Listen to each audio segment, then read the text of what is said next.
Saya Erlinda Widyastuti, dokter spesialis patologi klinik dengan bidang ilmu patologi klinik. Saya ditugaskan sebagai dosen di Prodi Teknologi Laboratorium Medik atau TLM, Fakultas Vokasi UNER sejak tahun 2015.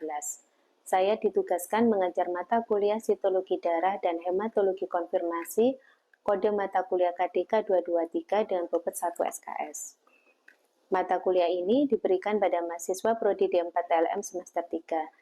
Capaian pembelajaran mata kuliah ini adalah mahasiswa mampu menjelaskan yang pertama, tahapan hemopoiesis meliputi eritropoiesis, megakaryopoiesis, granulopoiesis, dan limfopoiesis. Yang kedua, mampu menjelaskan abnormalitas sel-sel darah. Ketiga, pemeriksaan diagnosis kelainan sel-sel darah. Keempat, pemeriksaan dan penjaminan mutu bidang hematologi. Kelima, verifikasi dan validasi hasil hematologi. Keenam, penanganan limbah pemeriksaan hematologi. Ketujuh, penentuan nilai rujukan dan nilai kritis pemeriksaan hematologi. Dalam perkuliahan, saya menggunakan metode ceramah dan diskusi interaktif antara mahasiswa dan dosen maupun antar mahasiswa. Saya menggunakan media LCD proyektor dan laptop, serta Hebat e-learning, yaitu suatu platform LMS yang disediakan oleh Universitas Airlangga. File RPS, materi perkuliahan, dan panduan penugasan, serta lembar penyelesaian tugas dari mahasiswa diupload pada Hemat e-learning tersebut. Mahasiswa diberi tugas proyek pembuatan makalah pemeriksaan laboratorium leukemia yang harus dipresentasikan di depan kelas untuk mengukur tingkat pemahaman mahasiswa terhadap materi perkuliahan, pemahaman dan implementasi materi granulopoiesis dan limfopoiesis dinilai dari pembuatan dan presentasi proyek makalah.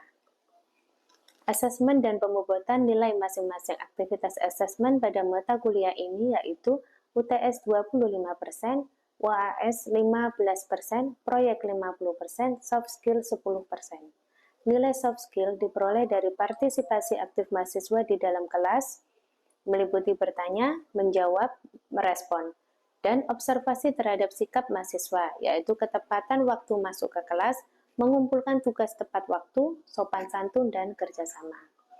Nilai proyek diambil dari kesesuaian isi makalah, referensi yang digunakan, PowerPoint, presentasi, dan pemahaman materi.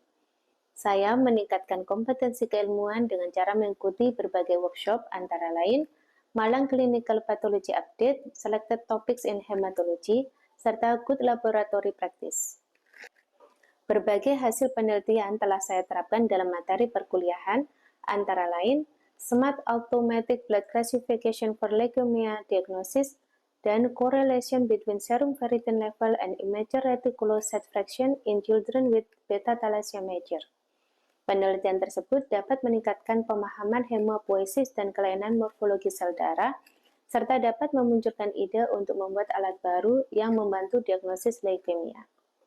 Saya, sebagai tim teaching dalam mata kuliah Sitologi Darah dan Hematologi Konfirmasi, turut berdiskusi menyusun RPS, berdiskusi mendesain proyek, membuat soal ujian, mengkoreksi soal ujian, dan memberi nilai tugas proyek pada mahasiswa. Materi yang akan saya sampaikan dalam video pembelajaran merupakan materi tatap muka kedua, yaitu materi granulopoiesis dan limfopoiesis. Setelah mengikuti tatap muka tersebut, mahasiswa diharapkan mampu menjelaskan tahapan granulopoiesis dan limfopoiesis. Assalamualaikum warahmatullahi wabarakatuh. Waalaikumsalam warahmatullahi wabarakatuh. Pertemuan kali ini melanjutkan materi pekan kemarin. Sama tentang hemopoiesis, yang kemarin tentang eritropoiesis dan megakaryopoiesis, yang sekarang tentang limfopoiesis. Untuk pertemuan kali ini, harapannya mahasiswa, teman-teman semua bisa memahami dengan benar bagaimana proses limfopoiesis.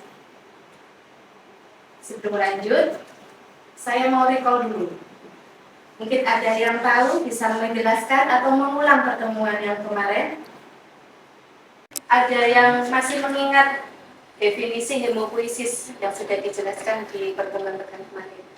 Silakan. Dan ada yang masih mengingat apa itu hemopoiesis? Ya.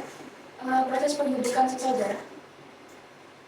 Ya, betul. Jadi hemopoiesis adalah proses pembentukan sel-sel darah. Sel-sel darah itu ada 3 ya, ada eritrosit, leukosit dan trombosit. Yang sekarang kita akan membahas tentang leukosit. Tadi sudah di recall ya tentang hemopoiesis. Ini subcapaian pada pertemuan kali ini, yaitu harapannya teman-teman semua bisa menjelaskan tahapan hemopoiesis, khususnya tentang leukopoiesis. Di sini akan dibahas tentang granulopoiesis dan limfopoiesis. Nah, untuk lebih memahami ini, mungkin teman-teman bisa menjelaskan pembagian leukosit. Leukosit secara garis besar itu dibagi menjadi granulosit yang bergranula dan yang tidak bergranula. Ya. Kemudian untuk yang limfopoiesis ini mungkin ada yang bisa menjelaskan? Untuk limfosit ini yaitu proses pembentukan limfosit. Proses pembentukan limfosit. Kalau dari kata granulopoiesis?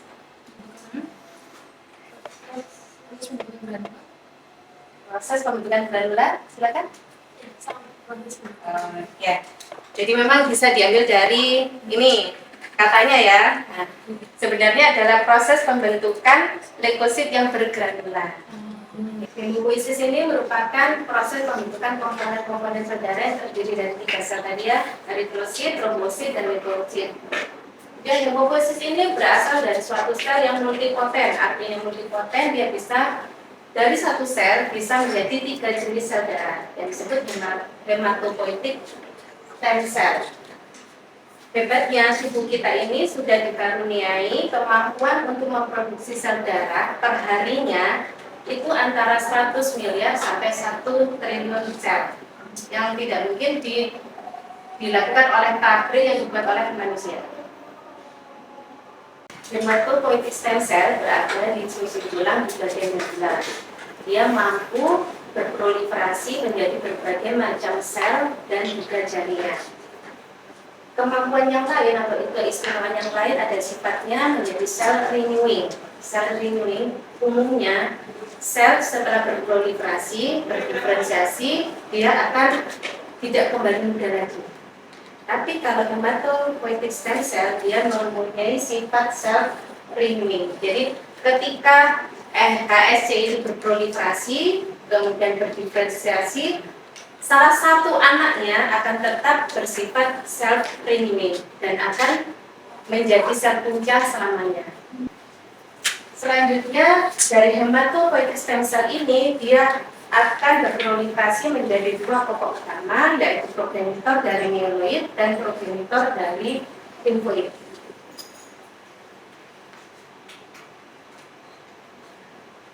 Proses hematopoiesis dibagi secara garis besar menjadi 2 fase, yaitu pada fase janin atau embrio dan ketika lahir.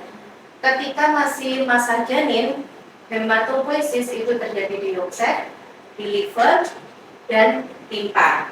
Nanti sejalan dengan perkembangan embrio, ketika sum-sum tulang sudah terbentuk, maka mulai beralih ini pabriknya. Dari yolk, limpa, dan liver akan berpindah ke sum-sum tulang, yang juga dibantu dengan lymph node. Nanti ketika pada saat lahir, maka 3 fase awal itu akan berhenti total, semuanya di take over oleh bone marrow dan lymph node. Ketika masa anak, usia anak, semua tulang di seluruh tubuh itu berfungsi sebagai pabriknya sel darah, misi hematopoiesis di semua tulang. Nanti ketika sudah dewasa, tinggal tulang-tulang pipis saja yang menjadi tempat hematopoiesis, juga pada proximal humerus dan proximal femur. Pada orang dewasa, tulang-tulang pipi itu termasuk tengkorak, sternum, masih ingat ya pelajaran anatomi, sternum, costa, vertebra, sacrum, pelvis, itu semua termasuk tempat-tempat hematopoiesis. Nanti kalau ada permasalahan di sumsum tulang, maka yang diambil sampel adalah di tempat sumsum tulang yang saya sebutkan tadi. Pada orang dewasa, pada tulang pipi, kalau pada anak bisa pada semua tulang.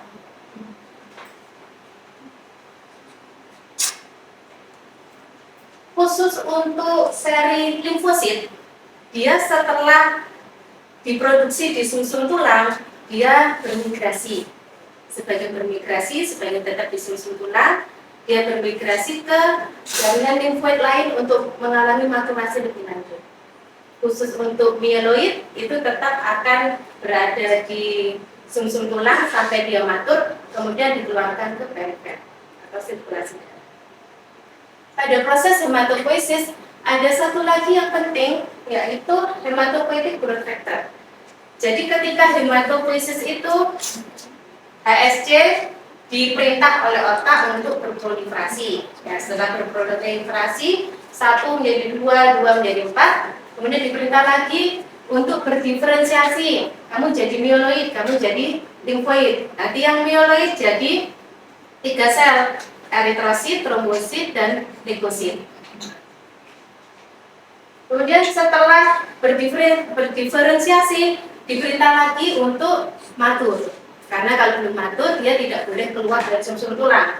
Hukumnya haram untuk keluar dari sumsum tulang. Jadi yang berada di sirkulasi darah adalah sel-sel darah yang benar-benar sudah matur.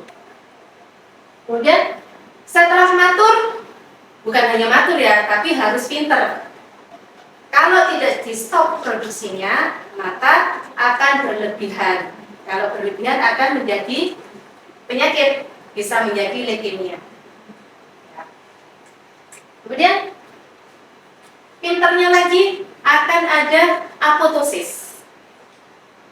Jadi fungsinya dari proliferasi, kemudian diferensiasi, maturasi, setelah matur diaktifasi, kalau kelebihan sudah di stop, juga ada fungsi apoptosis. Maturasi sel darah ini mempunyai ciri-ciri. Sel darah itu ada bulatan ya, sel darah, kemudian ada sitoplasma dan ada inti. Semakin sel darah itu muda, berarti muda belum matur ya. Kalau semakin muda, sitoplasmanya masih sedikit, masih berwarna biru, intinya masih besar. Jadi semakin dia matur, sitoplasmanya menjadi lebih banyak, intinya mengecil, sehingga rasio inti dan sitoplasmanya menjadi meningkat. Kemudian ciri yang ketiga, pada yang masih belum matur, yang imatur, itu granulanya masih tidak ada. Nanti kalau sudah matur baru ada granula. Sitoplasmanya juga warnanya berbeda.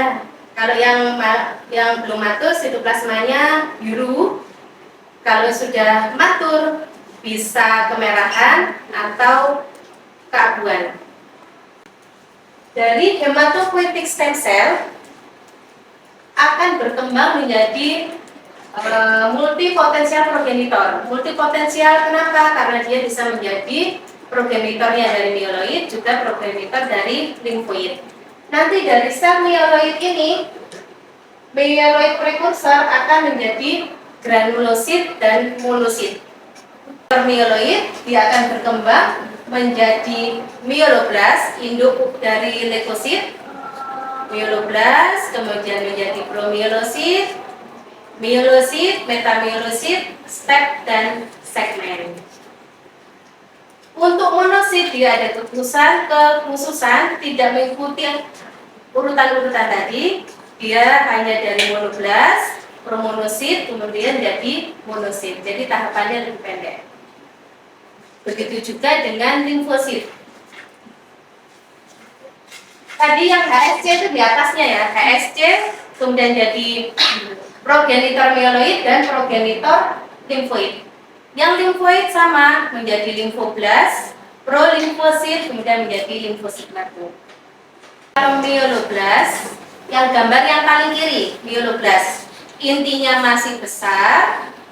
Kromatin inti, isi intinya itu masih renggang dan ada area yang berwarna terang. Itu disebut nukleolus atau anak inti. Sitoplasmanya masih berwarna biru, tidak ada granulernya dan jumlahnya masih sedikit. Kemudian berkembang menjadi promielosit. Ketika berkembang menjadi promielosit, sitoplasmanya mulai bertambah banyak, granulanya banyak, penuh. Anak intinya mulai mengecil dan kadang ada yang tampak anak inti, ada yang tidak tampak anak intinya di tahapan promiolosit. Dan berkembang lagi menjadi mielosit. Pada mielosit, intinya menjadi lebih lonjong atau di salah satu sisinya menjadi lebih datar. Sitoplasmanya menjadi biru kemerahan. Granulanya tidak sebanyak pada tahapan promielosit. Pada promielosit itu granula imatur. Kalau pada mielosit granulanya mulai muncul granula yang matur. Jadi sitoplasmanya menjadi biru kemerahan. Setelah menjadi mielosit, lanjutnya menjadi metamielosit. Pada metamielosit ini, inti yang lonjong tadi mulai berlekuk di salah satu sisinya. Di salah satu sisinya saja ya, yang berlekuk. Dan lekukannya tidak sampai melebihi setengah dari diameter inti. Sitoplasmanya juga sudah mulai kemerahan. Nanti semakin matur dia semakin melekuk lagi, semakin dalam lekukannya melebihi dari setengah diameter inti menjadi tahapan neutrophil band atau step. Sitoplasmanya menjadi merah karena granulanya sudah matur menjadi granula merah yang halus. Lebih lanjut lagi menjadi neutrophil segmen. Namanya segmen berarti intinya bersegmen-segmen, terbagi segmen-segmen, tapi masih terhubung dengan benang yang kecil, masih ada hubungannya. Sitoplasmanya sudah berwarna merah dan lebih banyak. Kromatinya lebih padat. Kalau di myeloblas tadi intinya masih renggang, berwarna merah ya. Kalau sudah padat di neutrofil, dia sudah padat. Kalau dicat warnanya menjadi ungu tua atau bahkan hitam. Ini foto asli dari hapusan darah tepi. Perbedaan tadi yang kromatin yang renggang di gambar A, yang kanan atas, gambar A, itu kromatin renggang, bisa dibandingkan dengan neutrofil segmen yang di sebelah kiri bawah. Kromatinnya menjadi lebih gelap. Basofil dan eosinofil mengikuti tahapan dari neutrofil tadi sama. Ada myeloblas, nanti dari myeloblas bisa berkembang menjadi promielositnya basofil, promielositnya eosinofil. Untuk basofil, granulanya besar-besar, seperti yang terlihat ini. Ini foto dari hapusan darah tepi sama dengan slide yang sebelumnya. Granulanya tebal-tebal, gelap, ukurannya tidak beraturan. Ada yang kecil, ada yang besar.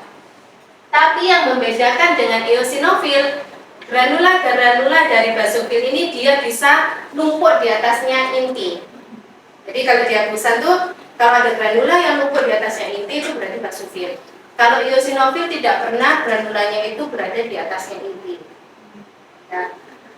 Kemudian pada pengecatan, pada fiksasi, granulanya itu sering luntur. Luntur berarti hilang, nanti sisanya tinggal kayak lubang-lubang. Baik itu lubang di sitoplasmanya maupun lubang di daerah intinya itu, karena granulanya yang gelap tadi luntur ketika pencucian. Karena larut pada saat fiksasi. Ini gambar eosinofil.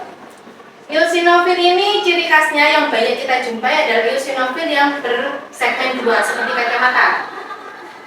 Granulanya berwarna merah keorangean, orange kemerahan ya, orange kemerahan, besar-besar tapi tidak pernah numpuk di atasnya inti.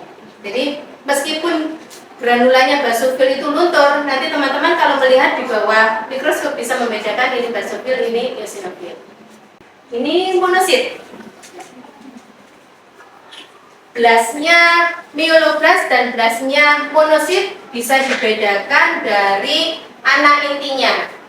Kalau anak inti dari myeloblas itu kecil, ada 2 atau 3 anak inti. Sedangkan kalau monoblas umumnya itu anak intinya besar-besar. Jadi besar-besar, kayak mata besar, tapi cuma satu. Jadi sangat bisa beda. Oh ini myeloblas, oh ini myeloblas. Sangat mudah dibedakan. Kemudian sitoplasmanya, kalau monoblas ini warnanya abu-abu beda ya, kalau yang myeloblas tadi warnanya biru. Warna abu-abu itu nanti akan terbawa sampai ke promonosit. Ketika lebih matur lagi menjadi promonosit, ukurannya bisa sama persis sama monoblasnya. Yang beda, kromatinya lebih padat, intinya, anak intinya kadang hilang, kadang tidak. Ini perlu keahlian khusus untuk membedakan ini monoblas dan itu monoblas dan promonosit. Setelah mencapai tahap promonosit akan mengalami maturasi lagi menjadi monosit.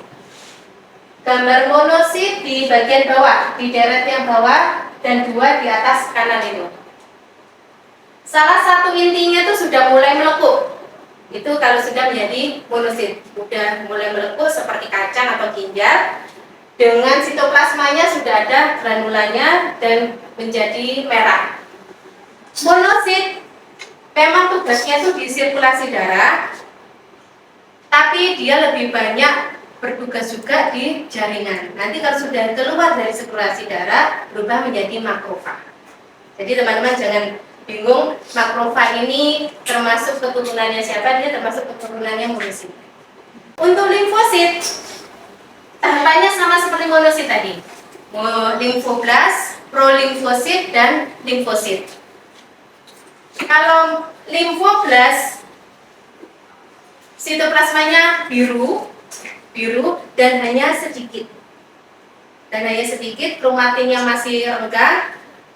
Anak intinya kadang tampak, kadang tidak. Anak intinya lebih tidak jelas dari myeloblas. Kemudian dia berkembang menjadi prolimfosit. Ada prolimfosit, sitoplasmanya masih tetap tidak ada jauh perbedaan, jumlahnya segitu, warnanya masih biru. Cuman kromatinnya lebih padat. Anak intinya bisa masih tampak, bisa sudah tidak tampak. Kemudian berkembang menjadi limfosit matur. Limfosit matur ini dibagi menjadi 2. Ada limfosit T dan limfosit B. Ada yang membagi 2. Tapi untuk di lapisan darah biasanya dibagi 3. Ada limfosit kecil, limfosit besar, dan limfosit sedang. Yang limfosit kecil tampak pada gambar kanan atas. Kanan saya ya, kanan atas. Sitoplasmanya sangat sedikit, kadang hanya tampak intinya saja. Sitoplasmanya masih berwarna biru. Intinya berwarna gelap, sangat padat dan gelap. Untuk yang berukuran sedang di kanan yang bawah, itu yang limfosit sedang. Yang limfosit besar di kiri, di sebelah kiri, sama. Khusus limfosit, sitoplasmanya memang sedikit, jauh lebih sedikit daripada neutrofil, monosit, dan basofil, eosinofil. Untuk tahapan maturasi sel B itu ada berbeda. Ketika sel B sudah matur, dia menjadi plasmosit. Plasmosit ini tugasnya memproduksi imunoglobulin. Ketika matur, karena dia memproduksi imunoglobulin, produksinya itu di sitoplasma. Jadi pada limfosit B atau plasmosit, sitoplasmanya menjadi lebih besar atau lebih banyak karena dia tugasnya memproduksi imunoglobulin. Karena produksi imunoglobulin yang banyak, maka intinya terdesak ke samping yang disebut eksentrik. Intinya eksentrik, dan di sekitar inti ada area halo. Halo itu area yang berwarna terang. Di kanan atas nomor 2 ada di dekat inti yang berwarna terang disebut halo. Penjelasan hari ini sampai di sini. Untuk materi sudah saya upload di Hebat, bisa diakses oleh teman-teman semua. Untuk penugasan proyek untuk teman-teman yang sudah dibagi kelompok-kelompok itu juga ada di Hebat. Pengumpulannya juga di Hebat. Tolong diperhatikan aturan-aturan tentang tugasnya. Itu berpengaruh pada nilai. Mungkin ada yang mau disampaikan atau mau ada yang ditanyakan? Silahkan. Saya ingin bertanya tadi di slide 9 kan sudah disebutkan ada apoptosis, ada proliferase, diferensiasi, supresi, maturasi, dan lain-lain. Nah, di sini saya agak nggak paham dan ingin tahu apa sih itu apoptosis. Mungkin dokter bisa menjelaskan. Terima kasih atas pertanyaannya. Pertanyaannya bagus. Saya koreksi sedikit cara membacanya ya. Bacanya akutosis. Jadi B-nya itu dihilangkan. Tapi memang tulisannya seperti itu, akutosis. Tapi berarti akutosis. Jadi secara kerennya akutosis ini merupakan program bunuh diri, self death program. Nah, hematopoietic growth factor tadi kan menyuruh HSC untuk berproliferasi, berdiferensiasi, akhirnya matur, akhirnya harus aktif, ya. Kemudian kalau jumlahnya sudah sesuai orderan dari darah tepi, maka sudah stop, tidak boleh produksi berlebihan. Malah nanti bisa menjadi policythemia, bisa menjadi leukemia. Selain itu, namanya berproliferasi tentu ada yang berpengaruh, ya, berpengaruh sehingga bisa terjadi mutasi yang harusnya berhenti, proliferasinya dia tetap. Ada yang gennya proliferasinya nggak bisa di stop, ya. Ada yang harusnya tidak memproduksi enzim apa, dia memproduksi enzim itu. Nah, tubuh sudah mengatur, sudah punya regulasi ya untuk sel-sel yang bermasalah ini. Kayak anak-anaknya yang bermasalah ini ditekan pencet tombol program matinya, sel death-nya, supaya dia bunuh diri nanti. Itu yang disebut apoptosis. Tujuannya apa? Mencegah terjadinya keganasan. Ini tidak hanya terjadi di sel-sel darah, tapi di semua sel tubuh kita itu ada gen apoptosis. Jadi untuk menekan terjadinya keganasan. Bisa dipahami? Ada lagi yang mau disampaikan?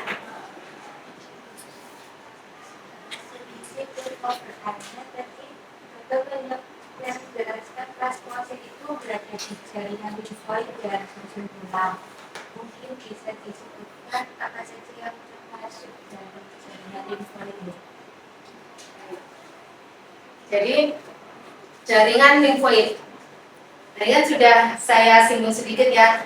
Limfosit itu dia dibikinnya di sumsum tulang. Kemudian untuk maturasi lebih lanjutnya dia jalan-jalan ke organ-organ limfoid. Nah, organ limfoid ini ada liver, itu termasuk organ limfoid. Ada limpa.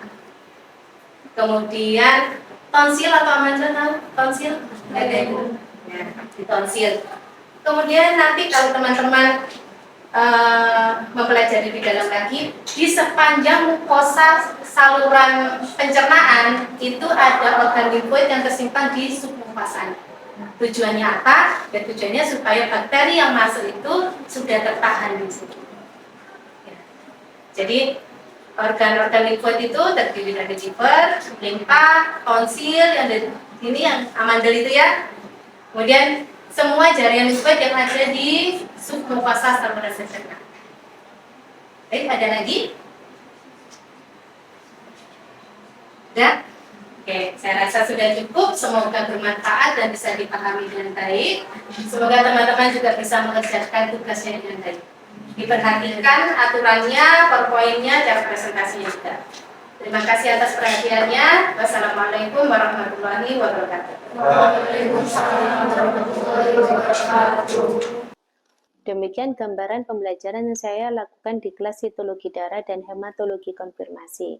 Semoga bisa memberikan gambaran kinerja pengajaran saya di Prodi TLM Fakultas Vokasi Universitas Erlangga.